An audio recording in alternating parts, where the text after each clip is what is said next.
Well, I said to myself, this isn't going to be like the Academy Awards, but it might start off that way a little bit because I have so many people to thank. So thank you, Chief Justice, members of the Judicial Council, council staff, and special greetings to my LA bench colleagues, Scott Gordon, Dalila Lyons, and CJA President Paul Bacigalupo. I'm honored today by the presence of my family, friends, and colleagues who've joined me here. You've already been introduced to most of them, and it was my error, I'm so sorry. My college teammate, Sue Tabachnik, we went to Stony Brook University together, played basketball and softball, and we were good. And her husband, Arnie, who is a retired physician. So, and I just want to say something special about my wife, Dr. Cecilia Quigley Groman. She's been my wife and soulmate for 26 years, my heart and inspiration. Thank you so much. I would not be here, you know that, without you.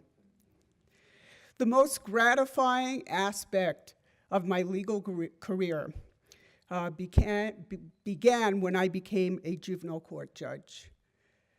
There is no greater opportunity to promote positive change. And my appreciation to my presiding judge, Dan Buckley, and assistant presiding judge, Kevin Brazil, for the flexibility offered to me to do the work that is honored today. I'm very thankful to the late Justice Paul Boland, former juvenile presiding judge in Los Angeles County, who gave me my start in 1985, no, long time ago, as a panel attorney representing children and parents in dependency court. I knew then that I had found my calling. 12 years later, I became a referee and then commissioner in juvenile court. I've been on the bench for 21 years now, and I've spent all but 5 in juvenile court. I was mentored by the very best, the indefatigable judges Michael Nash and Len Edwards. Len, where are you? Ah, there you are. Thank you so much.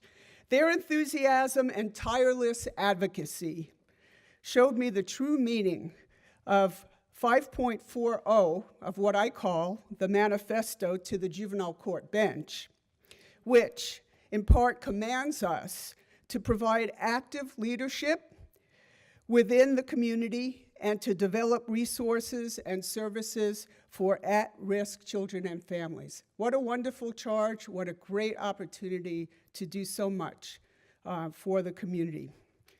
During a 4-year stint in criminal court, I literally hungered to be back in juvenile court.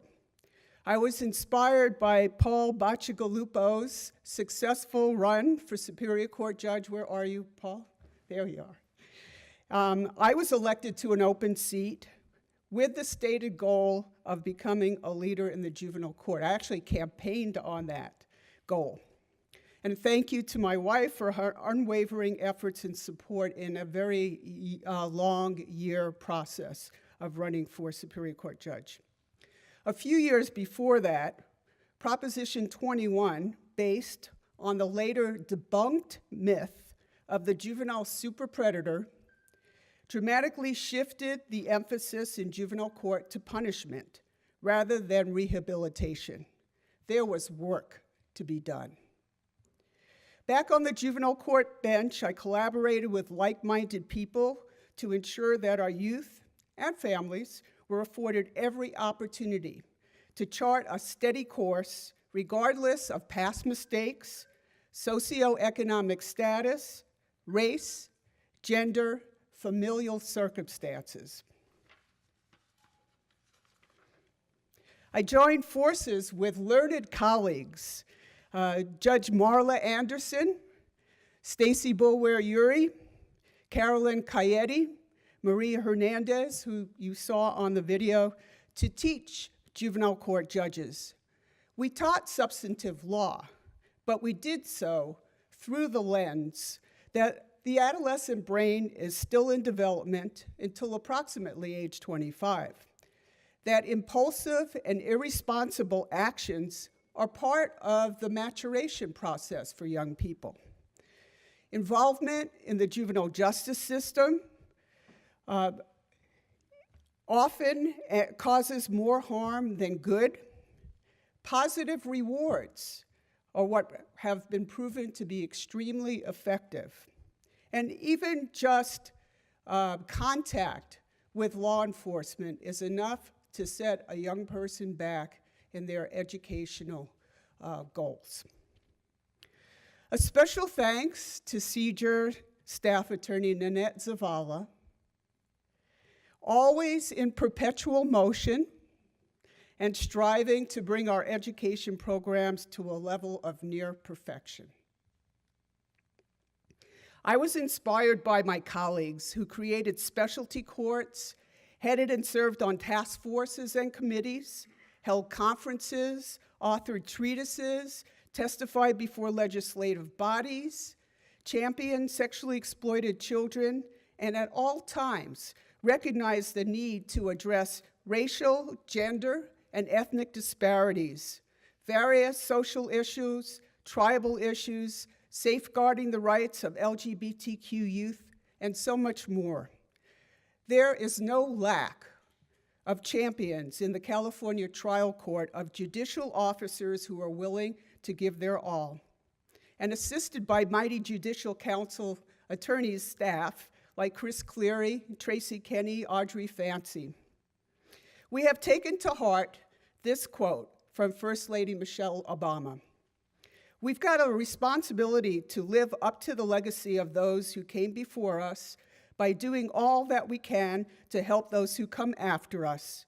There is nothing more important to this nation's future than investing in our young people.